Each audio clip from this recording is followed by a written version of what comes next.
July August গণঅভ্যুত্থানে মানবতাবিরোধী অপরাধের মামলায় ক্ষমতাচ্যুত প্রধানমন্ত্রী শেখ হাসিনা সহ ৩ জনের বিরুদ্ধে ৩২ সাক্ষীর সাক্ষ্য গ্রহণ শেষ করেছেন আন্তর্জাতিক অপরাধ ট্রাইব্যুনাল।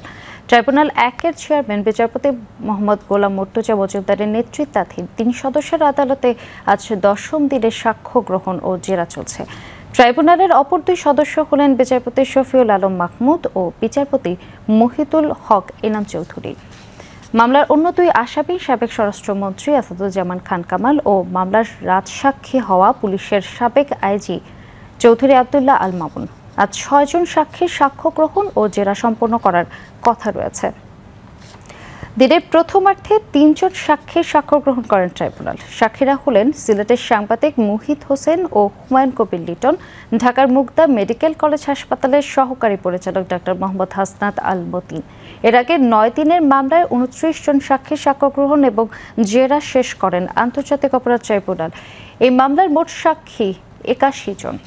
আজ ট্রাইব্যুনালে বিচার কাজের মধ্যে বিরতিতে সাংবাদিকদের ব্রিফকালে প্রসিকিউটর মেজরুল ইসলাম জানান, সাক্ষীরা জুলাই আগস্ট গণঅভ্যুত্থানকালীন সিলেটে সাংবাদিক আবু তোরাব হত্যা ঘটনায় বিবরণ এবং ১৯ জুলাই রাজধানীতে আহত শামসুল ইসলাম নামের এক ব্যক্তির শরীর থেকে অস্ত্রোপচারের মাধ্যমে উদ্ধার হওয়া গুলি ট্রাইব্যুনালের তদন্ত সংস্থার কাছে হস্তান্তরের ঘটনার বিবরণ তুলে ধরেন। ৬ জন সাক্ষীর হাজিরা দিয়েছি।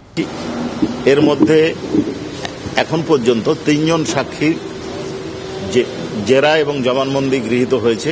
তারা হলেন, একজন হচ্ছে মুহিত, আর একজন হচ্ছে লিটন। এই দুজনই হচ্ছে সিলেটের সাক্ষী সাংবাদিক। এই দুজনের পরিচয় হচ্ছে পেশায় এনারা সাংবাদিক।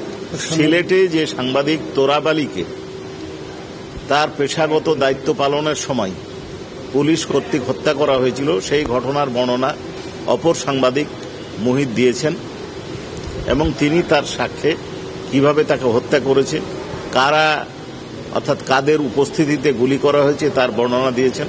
ওইখানকার ৩ জন পুলিশ অফিসারের নাম উনি উল্লেখ করেছেন এবং এই ঘটনার বর্ণনা দিতে যে উনি বলেছেন, সেই দিন তৎকালীন বিরোধী দল বিএনপির সারা দেশব্যাপী গায়েবানা জানাজার কর্মসূচি ছিল।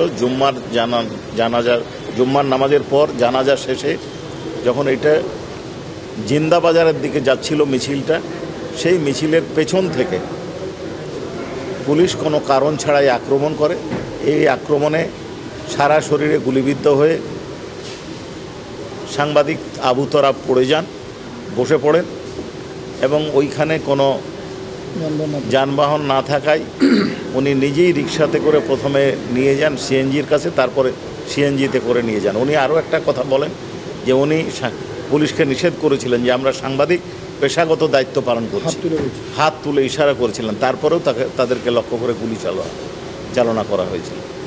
আর বাকি যে সাক্ষ্যগুলো, আর একজন সাক্ষী আর এক পত্রিকার সাংবাদিক, উনি একই ঘটনার বিবৃতি করবেন বা বিবৃতি দিবেন, এই কারণে তাকে আমরা টেন্ডার করেছি। আসামি পক্ষ থেকে তাদের জেরা করা হয়নি। একজন সিজার উইটনেস ডাক্তারকে আমরা সাক্ষী দিয়েছি, বাকি ৩ জন সাক্ষী দিবেন। এর আগে সকালে মামলার আসামি সাবেক আইজিপি চৌধুরী আবদুল্লাহ আল মামুনকে ট্রাইব্যুনালে হাজির করা হয়। এদিকে জুলাই আগস্ট গণঅভ্যুত্থানের রাজধানীর রামপুরায় গুলি করে ২ জনকে হত্যা এবং কার্নিশে ঝুলে থাকা এক যুবককে গুলির ঘটনায় করা মামলার পলাতক ৪ আসামির পক্ষে স্টেট ডিফেন্স নিয়োগের আদেশ দিয়েছেন আন্তর্জাতিক অপরাধ ট্রাইব্যুনাল ১। এই মামলার পরবর্তী শুনানির তারিখ ১১ সেপ্টেম্বর ধার্য করেছে ট্রাইব্যুনাল। এর আগে এই মামলায় গ্রেফতার হওয়া একমাত্র আসামি পুলিশের সাবেক এএসআই চঞ্চল চন্দ্র সরকারকে আন্তর্জাতিক অপরাধ ট্রাইব্যুনালের সকালে হাজির করা হয়।